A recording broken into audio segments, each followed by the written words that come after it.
agama monoteis, agama yang mengajarkan hanya ada satu Tuhan untuk seluruh alam, dan Tuhan itu adalah Allah Subhanahu wa ta'ala.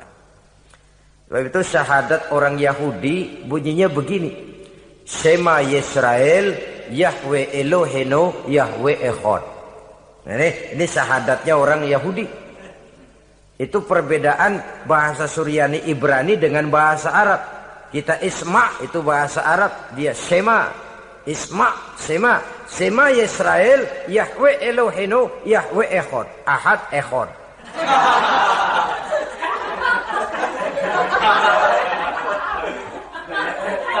Maksudnya jelas, Shema Yisrael Yahweh Elohenu Yahweh Echad. Dengarlah hai Israel, Tuhan kita ialah Tuhan yang Esa. Yahweh kata mereka, Tuhan kita ialah Tuhan yang Esa. Esa tunggal, tidak beranak, tidak diperanakan. Kalau masih beranak, masih diperanakan, jangan Esa disebut, sebab dia masih berbilang. Dan maha suci Allah daripada sifat berbilang. Assalamualaikum warahmatullahi wabarakatuh. Waalaikumsalam warahmatullahi wabarakatuh. Bismillahirrahmanirrahim. Alhamdulillahi rabbil alamin. Wal aqibatu lil muttaqin. Wala udwana illa 'alal zalimin. والصلاة والسلام على أشرف الأنبياء والمرسلين إمام المتقين سيد الغر المحجلين وعلى آله وأصحابه المجاهدين الطاهرين أما بعد. Saudara-saudara kaum muslimin rahimakumullah. Nabi Musa alaihi salam adalah salah seorang nabi yang termasuk di dalam kelompok ulul azmi, 5 di antara yang terbesar. Beliau mendapat gelar kalimullah, artinya rasul yang pernah diajak dialog langsung oleh Allah Subhanahu wa ta'ala. Seperti yang kita maklum bahwa di zaman Nabi Yusuf alaihi salam, beliau membawa serta seluruh keluarganya untuk tinggal di Mesir. Maka berkembang biaklah keturunan Bani Israel di tanah Mesir. Sampai di zaman pemerintahan Ramses II, yang merasa khawatir dengan semakin banyaknya keturunan Bani Israel di Mesir akan menghancurkan kekuasaan daripada kerajaannya. Ramses II inilah yang kita kenal sebagai Fir'aun di zaman Nabi Musa alaihi salam. Maka terjadilah kemudian kebijaksanaan yang tidak bijaksana. Orang-orang tua dari Bani Israel dikerjakan secara paksa, membangun bangunan-bangunan mercusuar. Kemudian bayi-bayi dari Bani Israel dibunuh. Orang tuanya disuruh kerja paksa, bayi laki-lakinya dibunuh. Dengan target agar Bani Israel hapus dari permukaan bumi ini. Tetapi kehendak Allah pasti juga akan terjadi. Maka lahirlah Nabi Musa alaihi salam, yang kelahirannya disembunyikan oleh orang tuanya dari pengetahuan umum. Namun bagaimanapun disembunyikan, kekhawatiran itu datang juga di hati ibu Nabi Musa alaihi salam. Allah kemudian memberikan ilham kepada ibu daripada Nabi Musa. Masukkan anakmu ke dalam satu peti, hanyutkan di sungai Nil. Itu dilakukan oleh ibu Nabi Musa alaihi salam. Dimasukkannya bayi Musa ini ke dalam peti, ditutup rapat, dihanyutkan di sungai Nil. Kemudian ibu tadi memerintahkan saudara perempuannya untuk mengikuti kemana peti ini hanyut di bawah arus sungai Nil. Adapun peti ini kemudian hanyut dibawa oleh arus sungai Nil memasuki istana Fir'aun. Maka permaisuri atau istri daripada Fir'aun melihat peti hanyut itu, Diperintahkan tentaranya untuk mengambil peti tadi. Manakala peti terbuka, berisi seorang bayi laki-laki yang sangat mungil, sangat gembiralah istri daripada Fir'aun. Diusulkannya kepada suaminya agar bayi laki-laki tadi diambil saja, dijadikan sebagai anak angkat, dipelihara dan dibesarkan dalam istana. Fir'aun menerima usul daripada istrinya. Maka sejak saat itu dijaga, dipelihara dan dibesarkanlah Nabi Musa alaihi salam di lingkungan istana Fir'aun laknatullah alaihi. Begitulah ia memasuki masa remajanya, tumbuh sebagai anak angkat daripada Fir'aun dengan segala fasilitas yang serba cukup di dalam istana Fir'aun. Sampai pada masanya di mana ia kemudian menyadari bahwa ia sebenarnya bukan dari keturunan orang-orang Mesir, tapi berasal dari keturunan Bani Israel.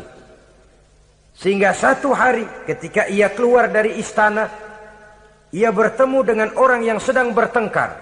Satu dari keturunan Bani Israel, satu lagi dari orang Mesir. Musa membantu orang Israel ini melerai perkelahian, tapi kemudian Nabi Musa memukul orang Mesir tadi. Dan memang hebat, sekali pukul mati. Saudara-saudara, tidak sengaja Nabi Musa itu hanya memukul, memberikan peringatan, tapi mati. Ini disembunyikan oleh Nabi Musa, tapi bagaimanapun disembunyikannya, akhirnya toh tahu. Apalagi Fir'aun sejak awal memang sudah mendapat firasat. Jangan-jangan inilah yang banyak diramalkan oleh dukun-dukunku, ahli nujum di istanaku, bahwa akan lahir seorang anak laki-laki dari keturunan Bani Israel yang akan menghancurkan kekuasaanku, memusnahkan kerajaanku. Jangan-jangan ini orangnya. Sejak hari pertama menemukan bayi Musa, Fir'aun sudah punya firasat ke arah itu. Tapi karena kalah oleh desakan istrinya, maka diterimalah Musa untuk dibesarkan di dalam lingkungan istana. Sehingga akhirnya oleh karena perasaan bersalah ini, Nabi Musa melarikan diri. Melarikan diri dari istana Fir'aun setelah nyata-nyata bahwa dia memang keturunan Bani Israel. Melarikan dirilah Nabi Musa alaihi salam keluar dari Mesir menuju negeri Madian. Di dalam pengembaraannya, saudara-saudara, di satu lembah, Nabi Musa ketika itu belum menjadi nabi. Pemuda Musa ketika itu sedang beristirahat. Dari kejauhan dilihatnya orang sedang berdesak-desakan. Rupanya adalah pengembala-pengembala kambing yang akan mengambil air dari dalam sumur. Mereka berdesak-desakan, berebut karena sumur cuma satu, yang ngambil air kelewat banyak. Di antara desakan-desakan orang itu, Nabi Musa melihat dua orang wanita kakak beradik minggir saja, tidak ikut berdesak-desakan. Nabi Musa menghampiri dua wanita tadi. Kamu sedang apa di sini? Kami sebenarnya ingin mengambil air. Kenapa tidak ikut berdesak-desakan? Itulah soalnya. Mereka laki-laki semua, gagah perkasa pula. Kalau kami ikut berdesak-desakan, bagaimana jadinya kami? Biarlah kami mengalah, menunggu sampai mereka selesai semuanya, baru kami akan mengambil air. Mengertilah Nabi Musa bahwa wanita kakak beradik ini demikian halus akhlaknya. Gak mau berdesak-desakan sama orang laki.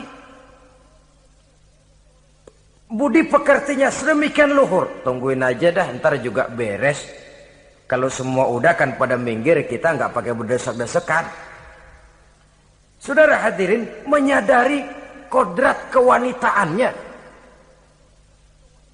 Sehingga berdesak-desakan itu saja sudah dianggap bisa mengurangi citranya sebagai wanita. Biar dia ngalah aja, tungguin ntar juga rapi. Bukan malah ikut ngerangsek. Enak nih berdesakan sama orang laki nih, lumayan nih.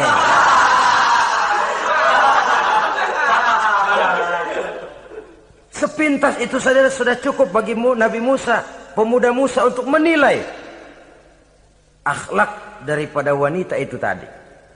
Oh, kalau kamu nunggu begini aja lama, kata Nabi Musa. Sudah, sini saya tolongin. Diambil embernya, Nabi Musa ikut berdesakan. Karena Nabi Musa memang kuat badannya, gak lama sudah dapat air. Sodorkan ke sana.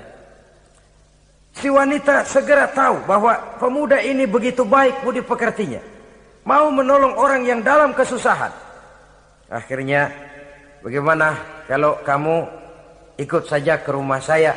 Bapak saya sudah tua, senang hatinya kalau kamu ikut ke rumah kenalan sama bapak saya. Ayolah, ayolah. Berangkatlah. Dalam perjalanan, si wanita ini berjalan duluan, Nabi Musa di belakang. Kemudian Nabi Musa bilang, sebentar, saya duluan, kamu belakangan. Kenapa rupanya? Angin nakal bertiup menghembus pakaian si wanita, sehingga memberikan gambaran yang agak jelas tentang warna, bentuk, postur badan si wanita itu tadi. Sekarang Musa yang menunjukkan budi pekerti yang luhur. Gak mentang-mentang ditiup angin, nah mumpung nih.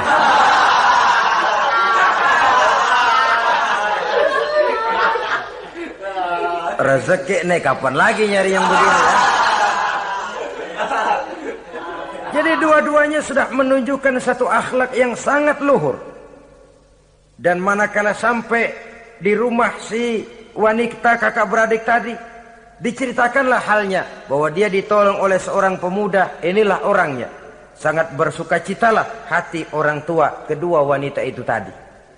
Lalu usul si wanita tadi, Pak, kita kan di sini banyak punya kambing, nggak ada yang bantuin gembala. Bapak sudah tua. Kalau ini orang kita minta tinggal di sini saja, gimana Pak? Ya terserah kamulah. Akhirnya Nabi Musa tinggal di sana. Menurut satu riwayat 8 tahun ikut mengembalakan kambing. Dan orang tua tadi tidak lain adalah Nabi Syuaib alaihi salam, yang pada akhirnya kemudian Nabi Musa dikawinkan dengan wanita itu tadi. Setelah berumah tangga, Nabi Musa ingat kembali bahwa ia sesungguhnya keluar dari Mesir karena menghindarkan diri. Bahwa kaumnya Bani Israel hidup di Mesir itu tertindas di bawah rezim kekuasaan Fir'aun yang zalim. Dikerjakan secara paksa. Wanita dipermalukan. Bayi-bayi laki-laki dibunuh. Tergerak hatinya. Dia sudah enak. Punya mertua bijaksana. Punya istri cantik. Hidup tenang sebagai pengembala kambing. Tapi nurani kebangsaannya berontak. Saya tidak boleh bersenang-senang sementara bangsa saya ditindas. Saya tidak boleh menari di atas bangkai saudara saya. Saya tidak boleh tersenyum di atas penderitaan saudara-saudara saya. Saudara-saudara saya Bani Israel merintih di bawah penindasan Fir'aun. Saya harus membebaskan mereka. Diceritakanlah hal ini kepada mertuanya. Wah, ya kalau pakai bahasa mertua, saya mau kembali ke Mesir. Untuk apa Musa? Untuk menyelamatkan saudara-saudara saya Bani Israel yang masih dalam cengkraman kezaliman rezim Fir'aun. Saya harus membebaskan mereka. Ya kalau memang itu tekadmu nak, berangkatlah. Bapak mengiringimu dengan doa. Berangkatlah Nabi Musa bersama istrinya. Sampai ketika beliau sedang istirahat di satu lembah, dari kejauhan beliau melihat ada api menyala. Beliau berkata kepada istrinya, kau tunggu di sini. Tidak lama saya akan kembali. Saya akan menghampiri api itu. Berangkat Nabi Musa ke arah api menyala tadi. Makin didekati makin terang sinarnya. Sampai kemudian terdengar suara, ya Musa, inni ana rabbuka fakhla' na'laik. Innaka bilwadil muqaddasi tuwa wa ana akhtartuka fastami' lima yuha. Wahai Musa, akulah Tuhanmu. Bukalah terompahmu. Sesungguhnya engkau berada di satu lembah yang disucikan bernama lembah tua. Aku telah memilihmu Musa, dan sekarang dengarlah apa yang diwahyukan kepadamu. Pada saat itulah turun wahyu pertama, dan resmilah sudah Nabi Musa diangkat menjadi Rasul oleh Allah Subhanahu wa ta'ala. Di satu lembah di Bukit Tursina. Apa wahyu yang pertama turun? Bunyinya, innani anallah, la ilaha illa ana fa'budni. Sesungguhnya aku inilah adalah benar-benar Tuhanmu.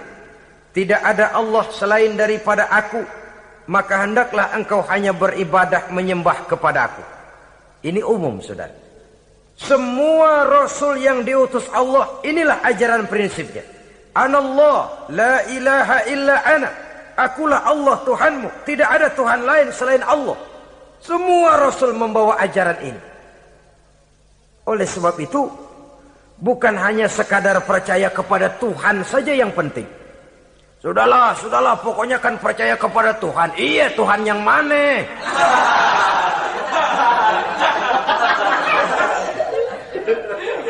Sebab kalau sekadar percaya kepada Tuhan, rasanya semua agama percaya kepada Tuhan. Begitulah orang Hindu percaya kepada Tuhan, tapi Tuhan menurut mereka Trimurti, Wisnu, Siwa, Brahma. Orang Buddha percaya kepada Tuhan, tapi Tuhan dalam pandangan mereka ada Tuhan kecil Hinayana, ada Tuhan besar Mahayana. Orang Majusi juga percaya kepada Tuhan, tapi Tuhan dalam pandangan mereka ada Tuhan kebaikan namanya Ahriman, ada Tuhan kejahatan namanya Ahura Mazda. Orang Nasrani juga percaya kepada Tuhan, tapi Tuhan kata mereka dalam bentuk Trinitas. Tuhan Anak, Tuhan Bapa, Ruhul Kudus. Ini semua Tuhan dalam pandangan mereka. Jadi kalau sekadar percaya kepada Tuhan, percaya kepada Tuhan, percaya kepada Tuhan, Tuhan yang mana? Itu yang prinsip. Itu yang prinsip. Sebab salah kita dalam mempercayai Tuhan, kita akan terjebak ke dalam penyakit. Kalau tidak kufur, syirik. Dan dua-dua itu bapak moyangnya dosa.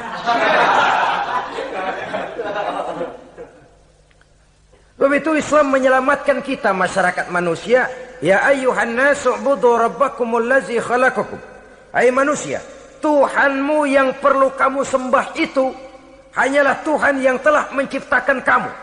Dan itu tidak lain adalah Allah yang lam yalid wa lam yulad wa lam yakul lahu kufuwan ahad, yang laisa kamislihi syai'un.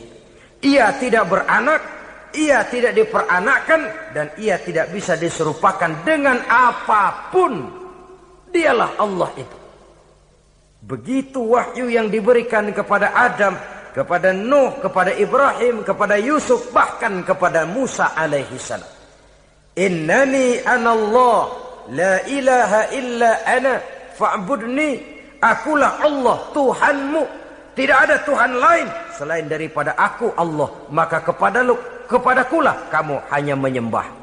Ini wahyu yang pertama turun, sudah berisi tauhid. Jadi hakikatnya agama Yahudi, saudara, adalah agama tauhid. Agama monoteis. Agama yang mengajarkan hanya ada satu Tuhan untuk seluruh alam. Dan Tuhan itu adalah Allah subhanahu wa ta'ala. Sebab itu syahadat orang Yahudi bunyinya begini. Shema Yisrael, Yahweh Elohenu, Yahweh Echad. Ini syahadatnya orang Yahudi. Itu perbedaan bahasa Suryani Ibrani dengan bahasa Arab. Kita Isma itu bahasa Arab, dia Shema. Isma, Sema. Sema Yisrael, Yahweh Elohenu, Yahweh Echad. Ahad Echad.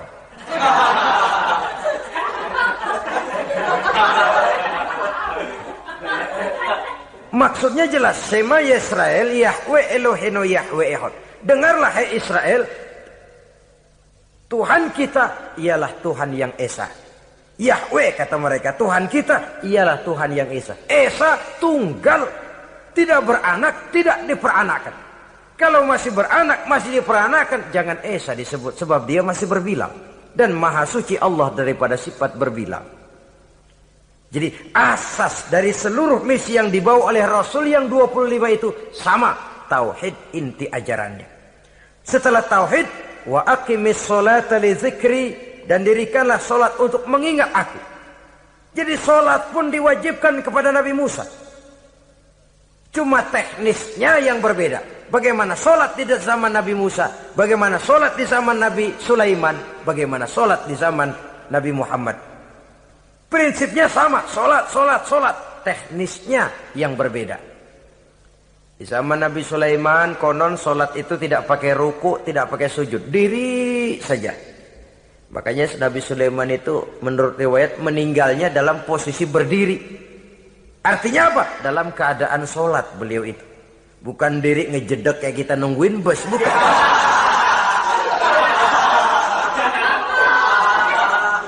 Berdiri dalam kondisi sholat. Tapi yang jelas sholat itu setiap Nabi. Hanya teknisnya saja yang berbeda. Jadi ini sudah akidah dan syariat. Akulah Allah Tuhanmu. Tidak ada Tuhan lain selain aku. Ini kan akidah. Yang kedua, wa aqimis sholata li zikri, syariat. Dirikan sholat untuk mengingat aku. Inna sa'ata atiyatun, sesungguhnya kiamat itu pasti akan datang. Ini juga sudah urusan beriman, percaya kepada yang gaib. Saudara-saudara kaum muslimin rahimakumullah. Setelah mendapat wahyu ini, turunlah perintah Allah kepada Nabi Musa. Apa kata Allah? Izhab ila fir'auna innahu tagha. Sekarang Musa, berangkatlah kamu menuju Fir'aun. Ia telah melampaui batas. Berangkatlah kamu ke sana Musa, hadapi Fir'aun, sampaikan dakwah ini. Ia telah melampaui batas. Innahu tagha. Ia telah berlebih-lebihan. Nah, saudara-saudara, jadi dua fungsi sudah. Kalau pada mulanya Nabi Musa berniat kembali ke Mesir hanya untuk membebaskan kaumnya Bani Israel. Sekarang malah bertambah. Tidak hanya sekedar itu, malah lebih utama adalah menyampaikan risalah. Menyampaikan misi kerasulannya. Menyadarkan Fir'aun, menegakkan tauhid, mengembangkan syariat. Bertambahlah tugas Nabi Musa. Sebagai pejuang bangsa, juga sebagai mujahid, pejuang agama. Pada mulanya sebagai pejuang bangsa tuh. Artinya Nabi Musa ini kembali kepada Fir'aun di Mesir, tujuannya tadi kan cuma untuk membebaskan Bani Israel kaumnya. Ini pejuang bangsa. Tapi di tengah jalan ia mendapat wahyu. Berangkat kau kepada Fir'aun, innahu tagha, ia telah melampaui batas. Sadarkan dirinya. Canangkan tauhid, sampaikan syariat. Bertambahlah tugasnya. Lebih daripada sekedar pejuang bangsa, ia juga pejuang agama, pejuang tauhid. Dwi fungsi. Kadang-kadang ada pejuang agama, tapi tidak pejuang bangsa. Kadang-kadang ada pejuang bangsa, tapi tidak pejuang agama. Nah, saudara-saudara kaum muslimin, rahimakumullah. Idealnya, ya kedua-duanya. Ya pejuang agama, ya pejuang bangsa juga. Mendapat tugas seperti ini, apa permohonan Nabi Musa alaihi salam? Beliau berkata, Qala rabbi syrah li sadri, wa yassir li amri, wahlul 'uqdatam min lisani yafqahu qawli, waj'al li waziran min ahli Haruna akhi usdud biha uzri. Ini permohonan Nabi Musa. Ketika dilantik menjadi Rasul, diberikan tugas, berangkat kau ke Mesir, sampaikan risalah ini kepada Fir'aun, karena ia telah melampaui batas. Apa permohonan Nabi Musa? Rabbi syrah li sadri, ya Allah, lapangkan hati saya. Wa yassir li amri, mudahkan urusan saya. Wahlul 'uqdatam min lisani, buka kebekuan lidah saya. Yafqahu qawli, sehingga mereka mengerti apa yang akan saya bicarakan. Ini kondisi dasar. Memulai satu perjuangan dengan persiapan dasar. Apa permohonan pertama? Isyrah li sadri, lapangkan jiwa saya. Menghadapi musuh dengan jiwa yang lapang itu penting. So, kalau kita menghadapi musuh dengan jiwa yang sempit, kita sudah kalah sebelum perang. Menghadapi musuh dengan jiwa yang lapang, artinya masih berharap kalau dia mau mengikuti ajaran ini. Jadi pada tahap pertama itu datang bukan sebagai orang yang mau membasmi, tapi sebagai orang yang mau menyelamatkan.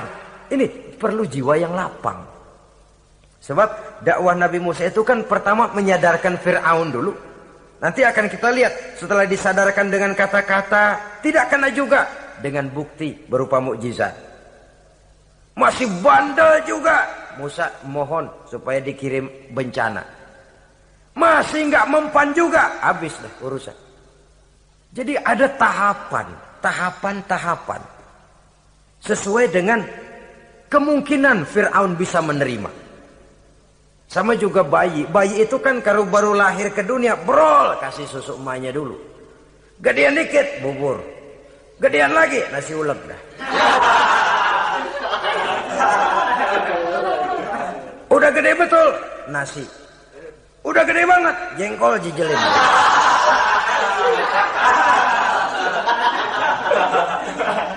Jadi ada semacam tahapan. Kalau begitu lahir dikasih jengkol kan habis. Peringatan dulu. Setelah peringatan, bukti berupa mukjizat. Dihadapkan dengan sihir, menang mukjizat. Masih tidak mempan juga, teguran, dikirimkan azab, dikirimkan bencana.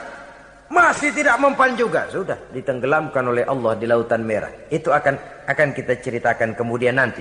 Jadi apa yang diminta oleh Nabi Musa, ya Allah, lapangkan hati saya menghadapi Fir'aun ini. Fir'aun CS, Fir'aun, Haman, dan lain-lain. Dan jangan lupa Fir'aun itu cuma ya hakikat, tapi juga simbol. Hakikatnya memang ada yang namanya Fir'aun itu. Simbol karena Fir'aun selalu berkembang. Di setiap zaman, di setiap tempat, Fir'aun selalu ada. Cuma liciknya Fir'aun ini kemana dia pindah, ke situ dia ganti nama. Orang sering lupa. Padahal isinya Fir'aun. Namanya bisa Hitler, namanya bisa Mussolini, namanya bisa Stalin. Tapi isinya Fir'aun. Kemana dia tinggal, di situ dia ganti nama. Simbol dari kekuasaan yang terlepas dari kontrol iman. Simbol dari kekuasaan yang menyebabkan orang lupa diri dan lupa daratan. Dan sebenarnya mah Fir'aun mulanya cuma raja tuh. Raja doangan dia. Cuman kelamaan jadi raja, kagak mau turun-turun. Akhirnya dia menganggap tidak ada yang lebih tinggi daripadanya. Apalagi ketika Nabi Musa datang mengajarkan ada Tuhan lain, yaitu ada Tuhan yang sebenarnya, yaitu Allah. Lah Fir'aun sampai kepada puncak kekurang ajarannya, memproklamirkan diri sebagai Tuhan. Ana rabbukumul a'la. Bukan karena kebodohannya sebenarnya, tapi karena gengsi kekuasaannya. Nah ini, gengsi kekuasaan ini sering menyebabkan orang overacting. Fir'aun bukan bodoh, bukan. Fir'aun bukan tidak tahu kalau Musa itu benar, tahu. Fir'aun bukan tidak ngerti kalau itu mukjizat, sihir kalah, tahu. Tapi gengsi kekuasaan. Gua kan raja, masa di depan rakyat tunduk sama Musa? Gengsi dong.